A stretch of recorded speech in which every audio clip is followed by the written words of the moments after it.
else is on this thing? I don't know, Judge. Ross is on it.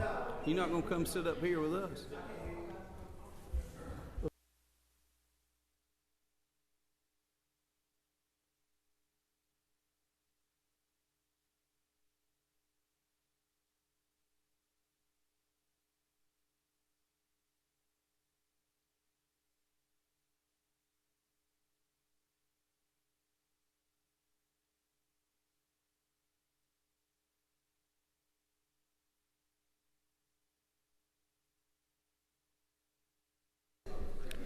It's good to see all of you here this morning. I'll go ahead and call this meeting of the Agriculture Subcommittee on Appropriations to order.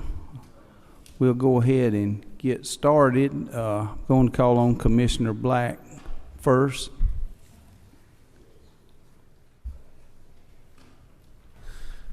Good morning, Mr. Chairman, members of the committee. Thank you for the chance to be here today, and we happy to run over some of our little bit. First of all, the budget strategy. We didn't have a chance to visit in the joint committee, but I can briefly give you there. And then I think the chairman asked me to just kind of highlight some of the differences in what the governor's proposal was, and then the House a couple of enhancements that they've offered. First, Mr. Chairman, our number one priority this year has been, and y'all know we've talked about it now for 3 years in a row, when we have some resources and have opportunity to try to help our people just with regards to salaries, that's been our total legislative focus this session. Admittedly, we had a very aggressive ask of the governor's office when we began meetings last summer. They are keenly aware, OPB is, and the governor himself personally is keenly aware of some of the, if you will, generational challenges we've got, because that's just how far behind we are with our starting salaries, and then certainly with our career employees. A starting salary for a fuel inspector today, someone who is in commerce every day and has the ability to close businesses and enforce the law, the starting salary is $20,600. And it's been that way for a generation. A starting salary for a meat inspector, one whom we would like to have someone at least with an associate's animal science degree, if not a full 4-year degree or food science degree. I think that's appropriate. I think our citizens deserve that kind of professionalism. We start that person today at $24,000 a year. We have a 37% attrition rate in meat inspection. And that is a whopping $60 a month starting salary more than it was 12 years ago. And so it's hard to kind of dump all this on y'all at one time, but we knew that, of course, we've been in tough times the last couple of years, but this is hopefully the first step towards that, Mr. Chairman. And Governor's was very gracious, $728,000, I think, in recommendations in those arenas for our inspector crew. Then another $218,000 for merit, I think merit increases. But with the one addition, I'd call your attention to 43.4, and I think the second page of my document. You'll see a difference there. There was a House enhancement of $890 up to $892. Now, let me tell you how we got there. Our original goal, because we asked the governor for 3.2, what we asked was trying to get our whole inspector corps, if we could get our starting salaries up to 29 and 35. So those that were more, all of our folks are professional, but some do require the degrees, and trying to get that at the 35, and then our other folks at 29. That's what 3.2 would have done. Then, of course, we had I said it says 724,000. That's what the recommendation was. That wouldn't quite get us to somewhere in the neighborhood of 28 and 24. And so we had some questions of what would it take to get to 30 and 26. And that would have been an additional $332,000. So what you see reflected in the House recommendation is basically half of that, which is, again, very generous in tough times, and so that does help us continue to make improvements. The other addition that you will see under 44.4, I know there have been many discussions about our original proposal early in the session, I think, for there to be an administrative attachment of the Soil and Water Conservation Commission to us. It's my understanding that there's a little bit of waiting on zero-based budgeting confirmation from y'all as to whether this transfer will actually take place this time. And so, but one of the discussions we had with House members that we were not able to have prior to the governor's budget being put forward is that some of the original savings in having them administratively attached to us would have been, those savings could have been recognized immediately in the budget area and in the HR area in human resources. And so us being able to capture the HR without any additional money would be no problem with us. But we are very, very, very thin in the budget area. And there's a lot of activity in soil and water that requires a lot of bills, a lot of interaction in the budget and finance arena. So we asked the House for 75 to have a budget which would still resulted in some savings. But if this is not going to take place, then that 75 actually, I believe, should go back to soil and water. But that's not, that'll be discussions for y'all to have with other folks. You will also see them, Mr. Chairman, on 45.4. There is an addition that we're very thankful for some House members that have been supportive of a Georgia Grown programs. It was not we're thankful for the support. It was not we were building the program, and it was something they've felt like in comparing with what some of the other states do. From just some general advertising and a promotion in the market division. This would be separate from we have our Georgia Grown Commodity Commission where those fees are being generated by our licenses, and the program runs that way, but this was just a suggestion of the House to kind of enhance that with some activities, which we're grateful for. There also is, Mr. Chairman, I think the committee knows we've kind of not been discussed very much. I don't even know, we didn't talk about it much even in the House committee, but very generous $5 million bond package for our state markets. What that's going to do is get roofs on the buildings that we're able to save at the Atlanta market in that 60-year-old market, which is good, still a functioning place. It's also going to get us about $1 million towards a water system that is just as aging as our capital city water system and has some of the same challenges. And that's a 150-acre facility out in Forest Park, and we're about to the point where we need to stop duct taping our water system, and we're going to have to put a completely new system in out there in order for commerce to continue. So, Mr. Chairman, that's the highlights of where we are, and happy to take any question from the committee. Thank you very much. Thank you, Commissioner. Are there any questions? I just have a couple of questions. I know we had talked about, I know you have a goal for the base salaries getting up to the level that you discussed. At the level that the House is recommended here, how close will that bring you? Where will you be with that? We're probably in the neighborhood of, just give or take, Dan, what, 28, 5, and 26, something like that, 25, 29 and 25, somewhere in that neighborhood. And the goal is we'd love to get to 35 and 29, okay. but that was the bigger package. If that intermediate goal we said of 30 and 26 would probably take about another $170,000. Okay, now there's $336,000 in here to fill 8 vacant positions. Yes, is sir. that correct? That's correct. Now, how close does that bring you to the intermediate goal of 30 and 26?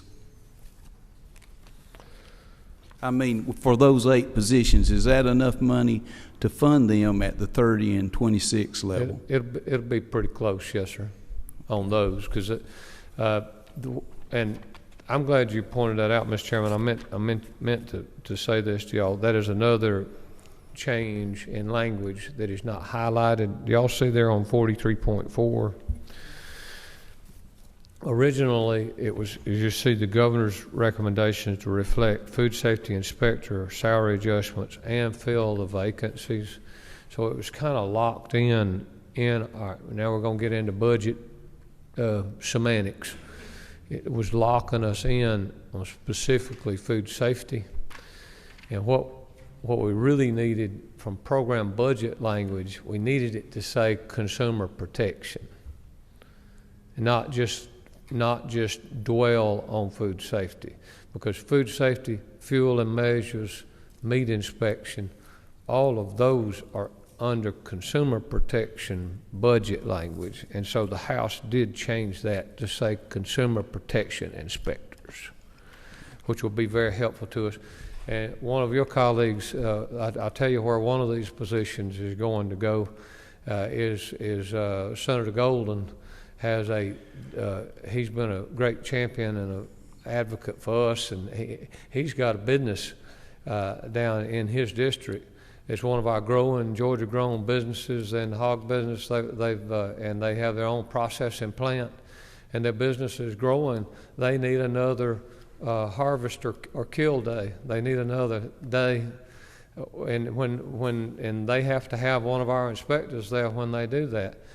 And it has been a booger bear this past year getting Thompson Farms, just because we've been with a 37% attrition rate in meat inspection.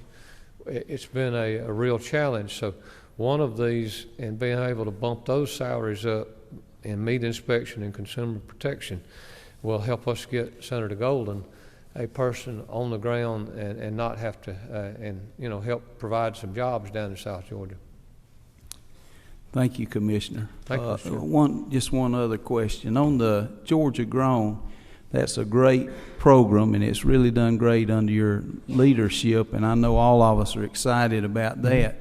But you mentioned on with the Georgia Grown, and could you give us a little update maybe about how much money has been generated that way and how it's being utilized? Yes, sir. Yes, sir, certainly. Y'all were gracious last year to when we were trying to build the business model. Let's go back to the early days, even 8 or 10 years ago. I don't remember when there was a Georgia Grown authorization piece of legislation several years ago. And that's where, Mr. Chairman, it said the department's authorized to collect fees and do a good job, and authorized to keep any revenue relative to Georgia Grown activities, which we all now know that's real nice in law, except it's just not constitutional. We have to turn all fees over. So last year we established a Georgia Grown Commodity Commission, just like cotton and milk and everything else. And those grower commodity commissions, as you know, those funds are held in trust, and they're insulated from the appropriations process, because those fees are paid voluntary. They're either paid by referendum, or the Georgia Grown Commodity Commission is purely voluntary. It's an annual license fee to be able to use the logo. And so our revenue, we have about 400 paying businesses now that are licensees. And if I'd have to ask Dan, I don't remember the revenue last year was a little over $100,000. But we're just getting, we believe it to be, the sky's the limit on where this is going to go. And plus you authorized us then to, any kind of a Georgia Grown activity, we can run it through that commodity commission and use that as the business model to really to raise some revenue to pour back into the program. Now this $150,000 that's been added, what type of activities will that money be used for? Well, what it would most likely be used for, just in the general marketing, it would go to the marketing division. So it's not, it would, I guess there's a dotted line to the commission, But we would do some, probably working with our Feed My School for a Week program. I could see some helping to do some staff support to do that. I think there could be some general promotion dollars during, say, our Georgia Grown Farmers Showcase. It'd be nice to have a little money to do some radio advertising, some little things like that I would anticipate. We haven't spent the money yet because it was put in the House, and if y'all are gracious enough to go along with it, then we'll come up with a budget and a plan of how to apply it. Thank you, Commissioner. I got a question here from Senator Sims. Yes, sir. Okay. Okay. Commissioner, thank you very much.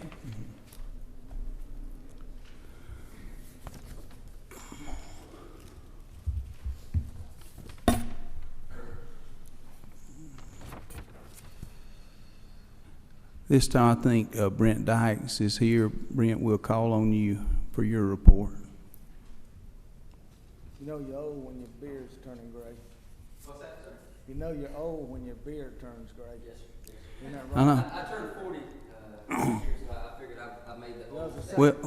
Second time around. Well, some people ask me why Brent had to testify at two different subcommittees, and it's because it takes 2 times for Ross to get it. Okay, Yeah. Brent. Senator Tolson said I didn't do a good job yesterday, so I had to come back today, and Senator Wilkinson's going to give me a second shot, I guess. So I appreciate the opportunity, and thanks for recognizing my age, Senator. That helps me out early in the morning, too. Appreciate the opportunity again today to talk to several of you. Several of you heard our presentation yesterday, and I appreciate the opportunity to talk a little bit today.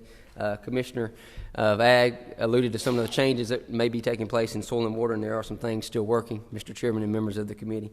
But working today just strictly from what's on print, I think Daniel, your budget analyst, has handed you some information today. We're on the tracking sheet as it relates to the Ag Committee on page 5, bottom of page 4 on the top of page 5 is where we'll be talking today. Currently, Soil and Water has 36 employees, 10 of which are funded with federal or other funds, or a combination of federal and other funds, and approximately a $2.6 million state budget and a $1.7 million federal and other fund budget, for a total budget of $4.4 million. In a move towards consolidation, you'll see in the budget document that's been presented to you today, the governor's version and the House version, there are cuts totaling $645,225 in the budget as proposed before you today in print. That budget also calls for soil and water to be a program under the Department of Ag. A bill has been introduced in the Senate, was in Chairman Wilkinson's Ag Committee. That would be Senate Bill 351. It administratively attaches Soil and Water Commission to the Department of Ag. That bill has just been passed out of committee and has not been voted on by the full Senate. So what we have, Mr. Chairman and members of the committee, is somewhat of a conflict in that the bill, Senator Sims, attaches us to Ag as an attached agency, which means we need to do the things we normally do day to day now as an independent agency, but the budget document puts us in as a program. So there is some concern from a budgetary standpoint that if we're going to be attached, as called for in the legislation, we're going to be $645,000, or basically 25% of our budget in the hole to do the things we normally do, Mr. Chairman. That affects several positions within the agency. It impacts 9 currently filled positions with that $645,000 cut, and removes 12 vacant positions. Don't have an issue with the vacant positions. However, of those 12, 4 of those positions, since the budget has come out, have either been filled or are in the process of being filled with a combination of state funding and federal funding. So in your consideration, Mr. Chairman and committee, we would graciously ask that 4 of those vacant positions be turned back to us because they're not actually vacant now. And we actually have funding, a combination of funding, not full state funding, but we've found a way to make it work internally. So that's the situation we're in, Mr. Chairman and members of the committee, and certainly be glad to answer any questions that you might have. Does anyone have any questions? Thank you. Thank you, sir.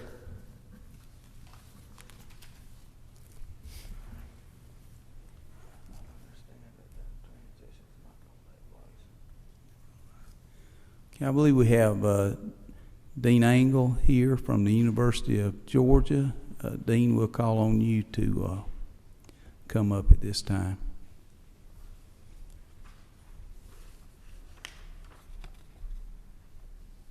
Thank you, Mr. Chairman. I appreciate being asked to be here today, and I also want to thank the rest of the committee for listening today.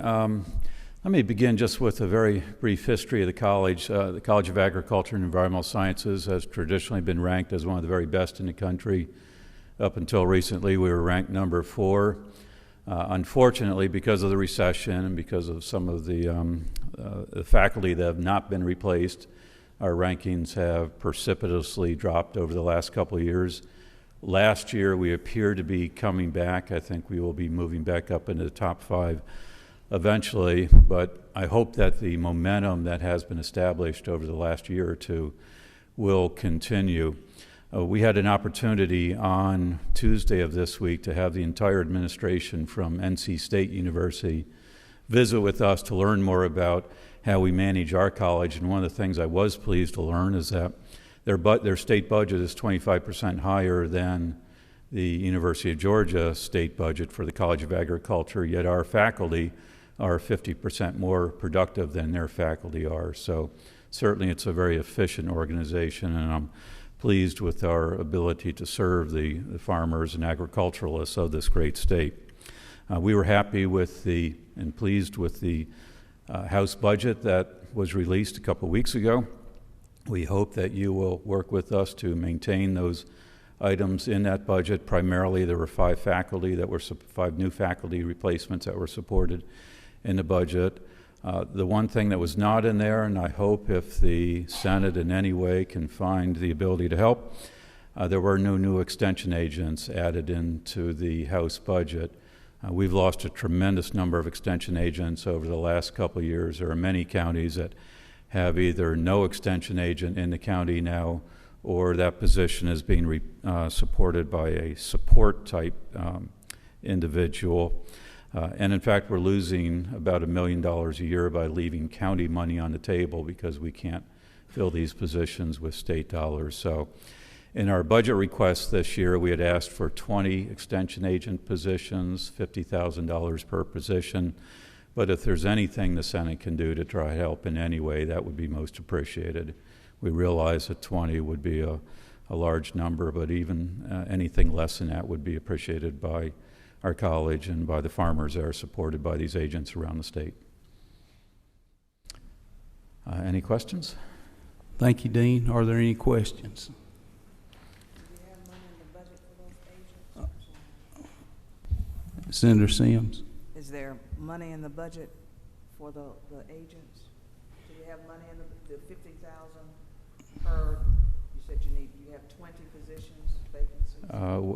Well, we have quite a few more than that, but we had in our budget request developed over the summer, we had asked for 20 of those positions to be filled, $50,000 each, so for a total of $1 million. I don't know what's in the Senate budget, obviously. Are having to share. Well, they don't have an agent, so agents from other counties are trying to come over to adjoining counties to help out. That's correct, Senator. Our strategy has been to try to at least keep the office open in the county during the difficult budget times, and that when the budget begins to improve, that because we've kept the office open, because the county dollars have continued to flow, when the opportunity exists, we would replace a full-time county agent back into that office. Those are huge counties with lots of farmers, and they really need to have staff on call every day, daily. Some of these agencies are open only once or twice a week. So if there's anything that we can do All right. to help out. Thank you. Senator Sims, I don't believe there was anything in the governor's recommendation or the House recommendation. Of course, that's why we're having this hearing. We're working on ours now, so we'll take that into I share your I might not be the one you need to beg and plead, but we'll all, okay, all right. Are there any more questions? Senator Heath. Thank you, Mr. Chairman. Dane Angle. appreciate the work that you guys do. I think it's very important for agriculture in our state. I would be interested, and I wouldn't expect you to have this information for us today, but if you could get to me some information on which counties are covered by extension agents, which ones are not. I think you've probably got that pretty readily available. But the other thing is the specialty for these agents, whether it's animal agriculture or crop production or the I get a little bit confused. The green industry, I tend myself to separate that from some of the things like the Master Gardener programs, but I know I feel like there's been a change over the last decade or so, and more of a transition away from animal agriculture, and I'd just be interested in kind of seeing, when you're refilling these positions, what kind of specialties are the agents that are refilling these positions, what are their specialties, and what you see as the demand out there. And I mean, I know that right now, beef prices at pretty much an all-time high, very important, a very potential industry for our state. Yet my experience has been that we have relatively few animal science specialties in the extension service. So I don't necessarily need.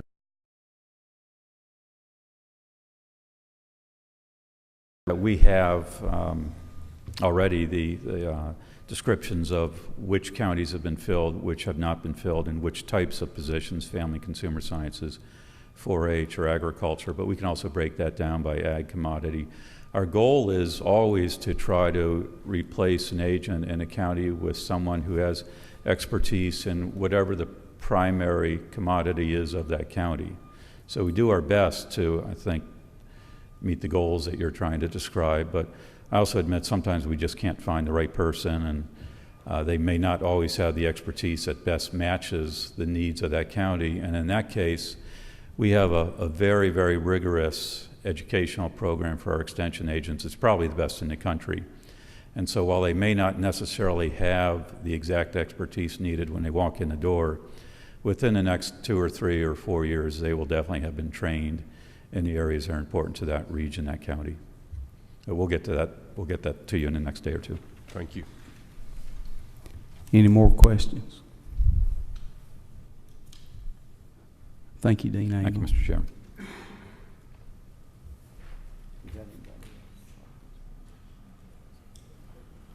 Okay, is there anyone else here that would like to speak or who is planning to speak? Okay.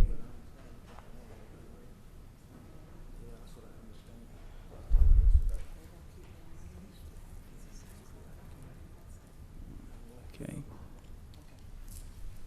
Thank you, sir.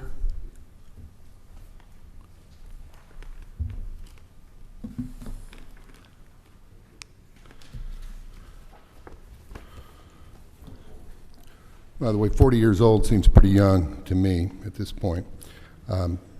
My name's Keith Harris.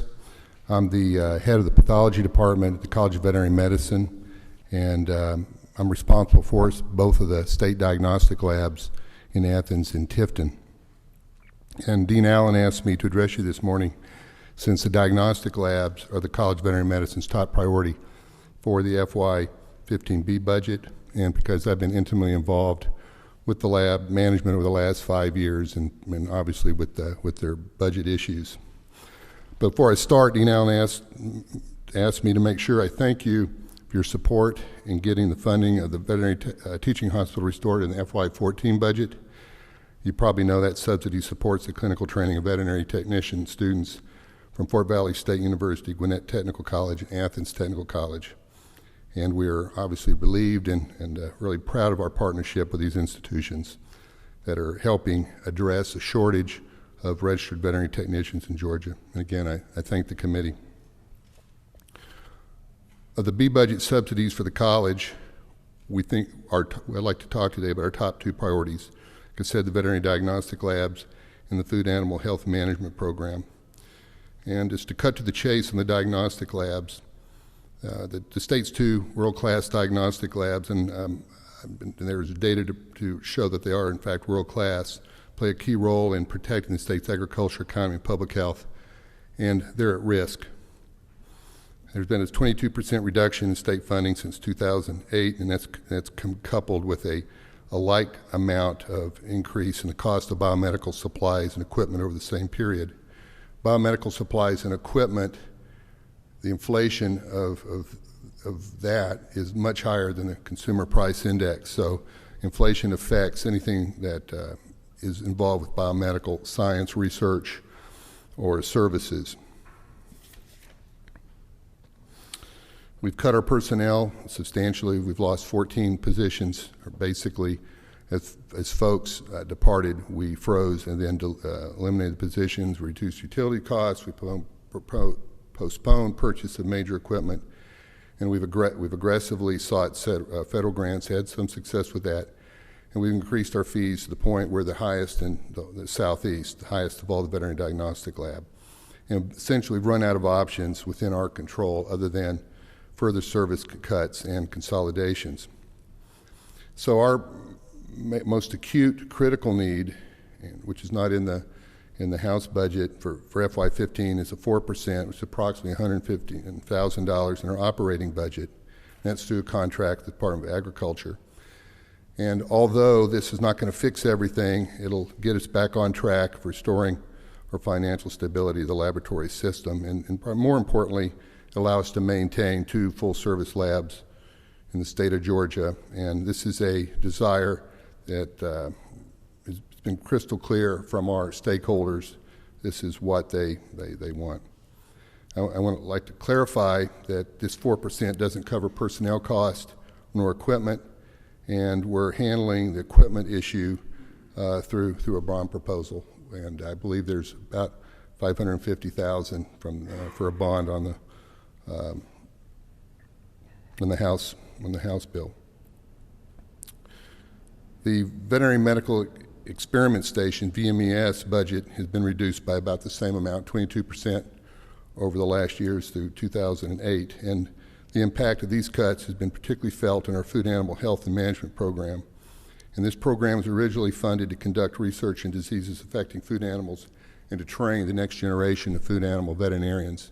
I think you probably can appreciate the trouble we've had historically over many, many years of attracting veterinarians to rural areas or to be food animal vets. And it's often the case, research takes the biggest hit anytime there's budget cuts. You got to maintain the core of your service and you still got to teach, and so it's research that takes the hits. In the case of the food animal health and management program, most of the research personnel are been laid off, and the graduate student stipends have been eliminated. So our greatest need in this program is to restore a research faculty line, provide funding for 2 graduate assistantships, and the total for these 2 needs is about $160,000. It's not going to solve our problems, but at least it'll get us back on track. I just want to say one more thing about research. Is research for animal diseases is almost nil in this country. There's very little federal money anymore. So you may look at research dollars like coming out of College of Veterinary Medicine, and if you look closely, most of that's NIH money that's going toward human disease, which is important, but there is very little funding for actual animal diseases. It's almost negligible at our college and others. And that's all I have. And thank you again. Thank you. Are there any questions? Thank you. Thank you, sir. Anyone else that is prepared this morning? Okay.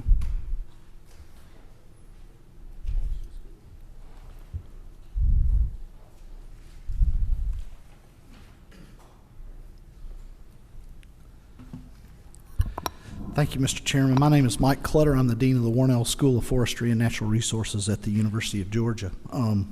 Just want to say first, thanks very much for the opportunity to come and speak to y'all about the current state of our forestry school and the importance of forestry and the forest products industry to the state of Georgia. Just a little bit of background. As many of you are already aware, Georgia contains about 24 million acres of forest land. That's about 2/3 of the state. It's the most forested state east of the Mississippi. About 92% of that forest land is in private ownership, which is also the highest number of any state east of the Mississippi as well. As you are aware, forestry and the forest products industry has been a pretty important industry to the state of Georgia. In the past year or so, it's contributed about $30 billion to state GDP. The non-market goods and services and benefits that we derive from forest land, things like clean air, clean water, habitat for wildlife, so on and so forth, contributes at least some of our studies another $30+ billion in non-market goods and services to the state as well. So clearly it's been a very important part of our economy and continues to be. First, I want to say we're very pleased that we did not experience any further budget cuts this year. We really appreciate the fact that budgets have stabilized, have not been further reduced. We saw no additional reductions in our budget this year, and we thank you very much for that for that situation. However, over the past 4 years, as you know, we have experienced significant reductions on our B budgets, and these have had significant impacts on both our research and our outreach mission. The one thing I do want to touch on today briefly is the current state of our outreach opportunities here in the state for our forest landowners. Today, we basically are down to 3.7 EFTs that are supposed to try to address outreach opportunities on 24 million acres of forest land and several 100,000 forest landowners, okay? We find ourselves today really trying to address those needs with all of our faculty, not just our outreach faculty, due to the facts that we've seen this number decrease by almost 50% over the last few years. Certainly an area, when I look across our programs, that it's an area that I can point to and say, you know, our state at this point is pretty significantly underinvested in providing support to our forest landowners, whether it be economic decisions that they're trying to make, trying to deal with forest health issues that are becoming increasingly challenging to them, or a variety of other needs. It's an area where we're very concerned, and looking forward, we would hope to see opportunities to add to the support that we provide to our forest landowners and the forest industry of the state. So with that, I'll wrap up and just simply say again, we really appreciate the budget as it exists. We see some opportunities that we will continue to work with you upon. And first and foremost, that would be in the outreach area. So I'm happy to answer any questions. Thank you. Thank you, sir. I know where forestry is concerned, I know there are at least 2 people on this subcommittee that have a forestry background. Senator Tollison and myself, his background's in management and mine's in labor. So I got mine stacking off wood at the sawmill. But are there any questions? Thank you for being with us.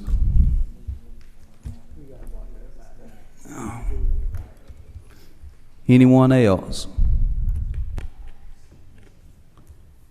Thank you very much. I'd like to thank everyone who testified this morning for doing a great job.